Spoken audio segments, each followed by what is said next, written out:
नमस्कार. आजच्या व्हिडिओमध्ये आज आपण बनवणार आहोत हरभऱ्याची भाजी. तुम्ही म्हणाल ही भाजी तर आम्ही पण बनवतो, पण माझ्या या पद्धतीने तुम्ही देखील ही भाजी एकदा नक्की बनवून बघा. सगळेजण आवडीने मागून खातील अशी खात्री आहे. व्हिडिओला सुरुवात करूयात. हरभऱ्याची भाजी बनवण्यासाठी या इथं मी फ्रेश हरभऱ्याची भाजी घेतलेली आहे आणि सध्या मार्केटमध्ये अशा प्रकारची निबर देठासकटच भाजी येत आहे. तर आपल्याला ही भाजी नीट करून घ्यायची आहे. भाजी नीट करत असताना आपल्याला भाजीचे कोवळे देठ आणि जी कोवळी पानं आहेत तीच फक्त भाजी बनवण्यासाठी घ्यायची आहेत. हल्ली मार्केटमध्ये भाजी ही फार कमी प्रमाणात येत असल्यामुळे त्याच्यासोबत अशा प्रकारचे निबर देठ देखील येत आहेत. अगोदरच्या काळामध्ये फक्त कोवळ्या देठांपासूनच ही भाजी बनवली जायची. आता आपण ह्या भाजीचे कोवळे देठ आणि त्याचबरोबर जी कोवळी पानं आहेत ते देखील भाजी बनवण्यासाठी घेत आहोत. तर या पद्धतीने उरलेली सर्व भाजी आहे ती मी नीट करून घेणार आहे. नीट करून घेतलेली भाजी मी एका चाळणीमध्ये काढून घेतलेली आहे. तर या पद्धतीने मी सर्व भाजी आहे ती छान अशी कोवळ्या पानांमध्ये आणि देठांमध्ये नीट करून घेतलेली आहे. तर अगोदरच्या काळामध्ये किंवा अजूनही ही हरभऱ्याची भाजी बनवताना ही भाजी धुतली जात नाही, कारण धुतल्यानंतर त्याच्यामध्ये जे आंब असते किंवा आंबटपणा असतो तो निघून जातो. त्यामुळे ही भाजी न धुताच केली जाते. पण हल्ली आता शहरी भागामध्ये ही भाजी मार्केटमधून आणावी लागते, त्यामुळे 1 ते 2 पाण्याने ही भाजी धुतलीच पाहिजे. त्यामुळे ही भाजी मी 1 वेळा पाण्याने स्वच्छ धुवून घेणार आहे. तुम्ही न धुता देखील वापरू शकता. जर का तुम्ही ही भाजी डायरेक्ट शेतातून आणत असाल तर न धुता ही भाजी तुम्ही भाजी बनवण्यासाठी वापरा. या इथं मी एक कुकर घेतलेला आहे. कुकरमध्ये पाववाटी शेंगदाणे आणि जवळपास पाववाटीच्या थोडं वरती मी इथं हरभरा डाळ घातलेली आहे. त्यामध्ये आपण घालूयात स्वच्छ नीट करून घेतलेली भाजी. आता यामध्ये घालायचं आहे आपल्याला भाजी बुडेपर्यंत पाणी. या ठिकाणी तुम्हाला जर का हरभऱ्याची डाळ चालत नसेल किंवा खात नसाल तुम्ही, तर तुम्ही इथं दुसरी कुठलीही डाळ वापरू शकता किंवा तुम्ही मिक्सर डाळीचा देखील वापर इथं करू शकता. तर हरभऱ्याची भाजी शिजण्यासाठी आपल्याला ही भाजी बुडेपर्यंत अशा प्रकारे वरच्या बाजूने ही भाजी प्रेस करायची आणि भाजी बुडेपर्यंत आपल्याला यामध्ये पाणी घालायचं आहे. जास्तीचं पाणी घालायचं नाही, नाहीतर भाजी शिजत नाही. आता यामध्ये पाव चमचा इतकं मीठ घातलेलं आहे, त्यामुळे भाजी लवकर शिजण्यास मदत होईल. एकदा व्यवस्थित असं मिक्स करून घेऊयात आणि कुकरचं झाकण लावून ही भाजी कुकरवरती आपण छान अशी शिजवून घेऊयात. भाजी लवकर शिजावी यासाठी मी ही भाजी कुकरला शिजवून घेत आहे. त्यासोबतच आपली डाळ आणि शेंगदाणे देखील छान अशी शिजणार आहेत. हीच भाजी शेंगदाणे डाळ तुम्ही कढईमध्ये देखील शिजवून घेऊ शकता. भाजी शिजत आहे तोपर्यंत आपण एक छोटंसं वाटण बनवून घेऊयात. त्यासाठी एक मिक्सरचं भांडं घेतलं. यामध्ये मी जास्तीचा लसूण घातलेला आहे. जवळपास 12 ते 15 लसणाच्या पाकळ्या, 2 ते 3 हिरव्या मिरच्या आणि अर्धा चमचे जिरे घातलेलं आहे. आता हे मिक्सरला आपल्याला जाडं-भरडं अशा प्रकारचं वाटून घ्यायचं आहे. वाटण बनवून तयार झालेलं आहे तोपर्यंत आपली भाजी देखील छान अशी शिजलेली आहे.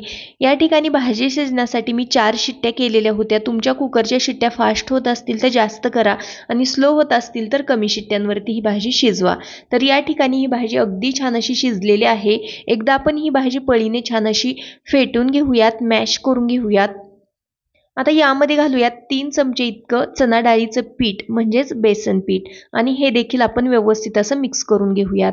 या पिठामुळे आपल्या भाजीला छान असं बाइंडिंग येतं. चणा डाळीच्या पिठाऐवजी तुम्ही इथं ज्वारीचं पीठ वापरू शकता, बाजरीचं पीठ वापरू शकता. व्यवस्थित असं मिक्स करून घेऊयात. मिक्स करत करत आपली भाजी देखील छान अशी मॅश करून होत आहे. पिठाच्या यामध्ये अजिबात गुठळ्या राहिल्या नाही पाहिजे अशा प्रकारे ही भाजी छान अशी मॅश करून घ्यायची आहे. भाजी मॅश करून झालेली आहे. पुढच्या कृतीकडे वळूयात. गॅसवरती कढई गरम करायला ठेवलेली आहे. यामध्ये मी 2 पळी इतकं तेल घातलेलं आहे. तेलाची क्वांटिटी भाजी किती आहे त्यानुसार कमी अधिक करू शकता.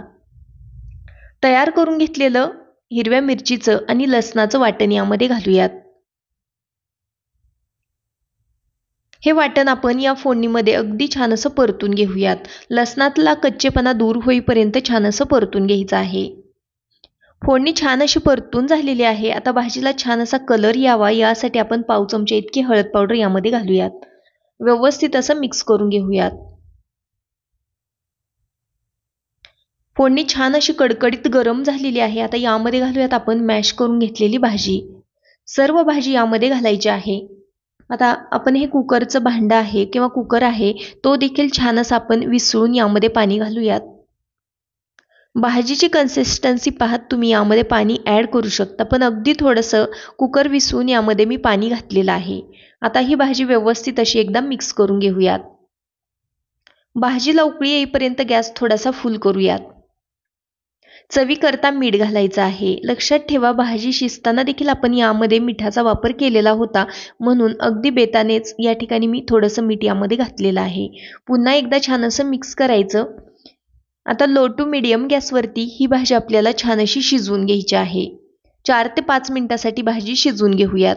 झाकण न ठेवताच ही भाजी मी पुन्हा एकदा 4 ते 5 मिनिटासाठी शिजवून घेतलेली आहे.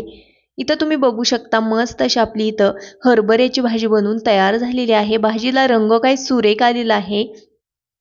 आणि ही भाजी आहे ती मुळातच आंबट असते, आंब असते या भाजीमध्ये. तर आपल्याला या ठिकाणी चिंच वापरण्याचा अजिबात गरज नाही किंवा गूळ देखील यामध्ये मी वापरत नाही, कारण अशीच ओरिजिनल चवीची भाजी आहे, ती चवीला भन्नाट लागते. आमच्याकडे ही भाजी अशीच बनवली जाते. चिंच आणि गुळेचा कोळ याच्यामध्ये वापरला जात नाही. चिंचेचा कोळ तर अजिबात वापरू नका, चिंच तर, कारण या भाजीचा ओरिजिनल फ्लेवर आहे किंवा ओरिजिनल चव आहे ती चिंचेमुळे वेगळी लागू शकते. तर या पद्धतीने इथं आपली मस्त अशी हरभऱ्याची भाजी बनवून तयार झालेली आहे. चवीला भन्नाट लागते.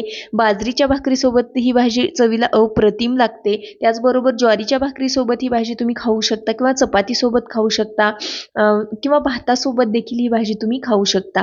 आजचा हा व्हिडिओ तुम्हाला थोडा जरी आवडलेला असेल तर व्हिडिओला प्लीज एक लाईक करा. पुन्हा भेटू अशाच एका नवीन छानशा रेसिपी